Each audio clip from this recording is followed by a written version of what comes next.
Hey, Colorado National Guard family, I'm going to go around the complex today here at Joint Force Headquarters and just ask some of our airmen, soldiers, and DMVA employees to share maybe one of their favorite holiday memories or traditions. So every Christmas Eve we would watch White Christmas and open up Christmas pajamas, so we'd all watch it in our own Christmas pajamas. I watch it every year by myself, like at least 3 or 4 times actually, so I watched it last week. So I just love the songs, and then I changed my ringtone, and it's a good movie.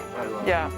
A happy memory I had from when I was a kid during the holidays was when we first moved to the United States. We were living in a 1-bedroom apartment, and my dad, my family were really, the holidays were always very important to us. So the night before Christmas, he hung our stockings on the wall, and the next day, he woke us up and shared that Santa was there. And in the stockings, we found candy and toys and everything.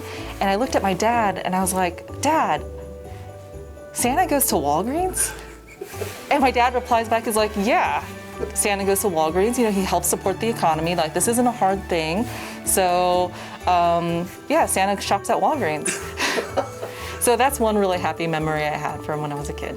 Right now, my wife and I have been celebrating the last few years. We have been getting matching pajamas every Christmas morning. And we celebrate and have breakfast and enjoy each other's company. And it's something that is really nice to do together. I was probably 8 or 9, and my parents had a great idea of how to give us a gift and not wrap it underneath the tree. And they left a card. It was a Snoopy and Woodstock card. I remember it specifically, and they were like sleuthing. And they put it on the tree. And that started a series of basically a scavenger hunt. Took us all around our property. Now, I grew up on 20 acres in the kind of the hills of Ohio.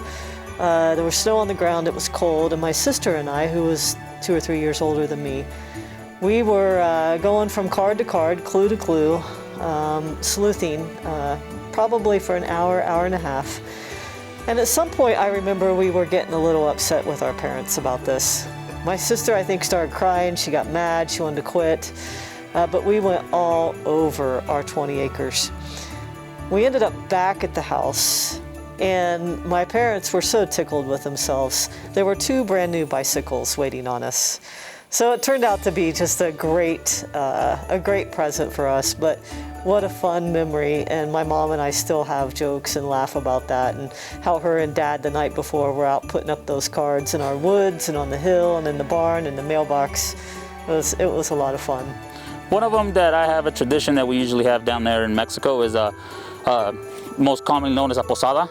A posada essentially entails where we walk around and chant to our neighbors to give us hospitality, you know, because we're carrying baby Christ with us.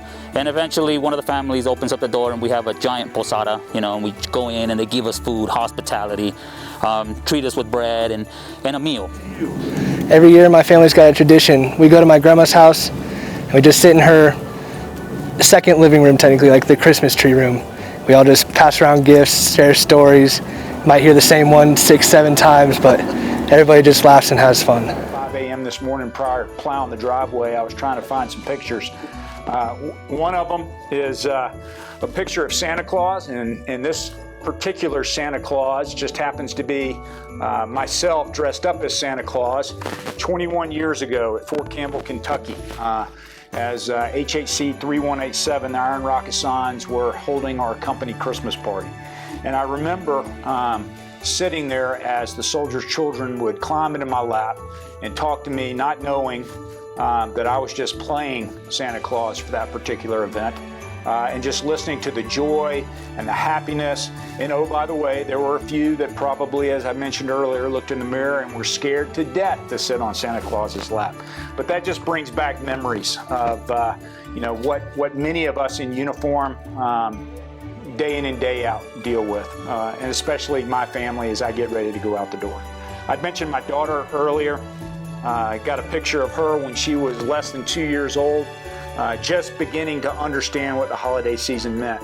You can see her here with that look of apprehension, but simultaneously that inquisitive look in her eyes as she's peering around Rudolph that she's got her arm around, and she's looking at those presents under the tree, wondering what's in that for me. So, you know, as I started off, it's been a tough year for everybody, but everyone has something to be thankful for.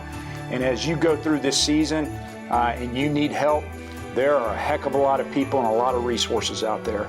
And I just encourage you to ask because every leader, every soldier, every airman, every state employee that I've seen would be more than willing to set down what they're doing in order to help you out.